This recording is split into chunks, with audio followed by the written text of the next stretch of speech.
Hello guys, ഇന്നത്തെ day start ചെയ്ത് തന്നെ ക്ലീനിങ് ആണ് കേട്ടോ. കാരണം എനിക്ക് തോന്നി ഇന്ന് ക്ലീൻ ചെയ്തിട്ട് സ്റ്റാർട്ട് ചെയ്യാം. അത് കഴിഞ്ഞിട്ട് വൈകിട്ട് കുറച്ച് പരിപാടികളൊക്കെ ഉണ്ടായിരുന്നു. കുറച്ച് ഷോപ്പിങ്ങിനൊക്കെ പോകണമായിരുന്നു. അപ്പോൾ ഞാൻ രാവിലെ തന്നെ ക്ലീനിങ് ഒക്കെ കഴിഞ്ഞപ്പോൾ ഇപ്പം 9th മന്ത് ആയപ്പോൾ കൂടുതലും സാധനങ്ങൾ കുനിഞ്ഞെടുക്കുന്നത് ബുദ്ധിമുട്ടായതുകൊണ്ടും കുറച്ച് പെയിൻഫുൾ ആയതുകൊണ്ടൊക്കെ ഞാനപ്പോൾ മാക്സിമം സാധനങ്ങൾ കാലുകൊണ്ടൊക്കെ എടുക്കാനൊക്കെ ആയിട്ട് ഒന്ന് പ്രാക്ടീസൊക്കെ ആയി.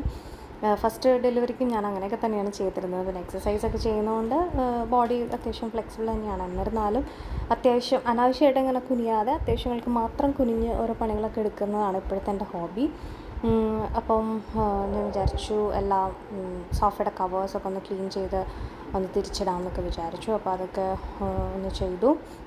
അത് തന്നെ അത്യാവശ്യം കുറച്ച് നേരം കുനിഞ്ഞ് നിൽക്കുമ്പോൾ ഈ ഒരു ടൈമിൽ ഇനിയിപ്പോൾ കുറച്ച് ദിവസം കൂടി ഉള്ളൂ ഡെലിവറിക്കായിട്ട്. അപ്പം നമുക്ക് കുറച്ചൊരു ബുദ്ധിമുട്ടൊക്കെ പോലെ തോന്നും. എന്നിരുന്നാലും ഞാൻ പതുക്കെ റിലാക്സ് ചെയ്തിട്ടാണ് ഓരോന്ന് ചെയ്തുകൊണ്ടിരിക്കുന്നത്.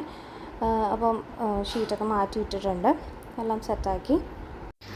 നമ്മുടെ വീടൊക്കെ ക്ലീൻ ആയിരിക്കുമ്പോൾ തന്നെ നമുക്കൊരു ഫ്രഷ്നെസ് ഫീൽ ചെയ്യില്ലേ. അപ്പോൾ ഞാൻ പറയാറില്ലേ, ഡെയിലി എനിക്ക് ചെയ്യാൻ ഇഷ്ടമുള്ള ഒരു കാര്യത്തിലൊന്നാണ് ക്ലീനിങ്. അപ്പോൾ ക്ലീനിങ് കഴിഞ്ഞ് കഴിഞ്ഞാൽ പകുതി പണികളൊക്കെ കഴിഞ്ഞ പോലെ ഒരു ഫീലിംഗ് ആണ്. പിന്നെ നേരെ പോയി കുളിച്ച് കഴിഞ്ഞാൽ എല്ലാം കഴിഞ്ഞ് നമുക്ക് ഒന്ന് റെസ്റ്റ് എടുക്കാനുള്ള ടൈമും കിട്ടും. അപ്പോൾ ഞാൻ ആ ഒരു ഇതിലാണ് കേട്ടോ ഡെയിലി ഇങ്ങനെ ക്ലീനിങ് ഒരു ഹോബി പോലെ ഞാൻ എടുത്തത്. അത് കഴിഞ്ഞ് മോളെയും കൊണ്ടൊന്ന് പുറത്ത് പോയിരുന്നു. അപ്പോൾ അവൾ ഇങ്ങനെ അങ്ങോട്ടും ഇങ്ങോട്ടൊക്കെ നടന്ന് കളിക്കുകയാണ്. അങ്ങനെ അധികം പുറത്തൊന്നും പോവാറില്ല. അപ്പോൾ പോയി വന്നു. അത് കഴിഞ്ഞ് അപ്പോൾ പർച്ചേസ് ഉണ്ടായിരുന്ന ഡ്രസ്സായിരുന്നു കേട്ടോ. അപ്പോൾ ഡ്രസ്സൊക്കെ എടുത്തു. ഇനി അടുത്ത വീഡിയോയിൽ കാണാം. ബൈ.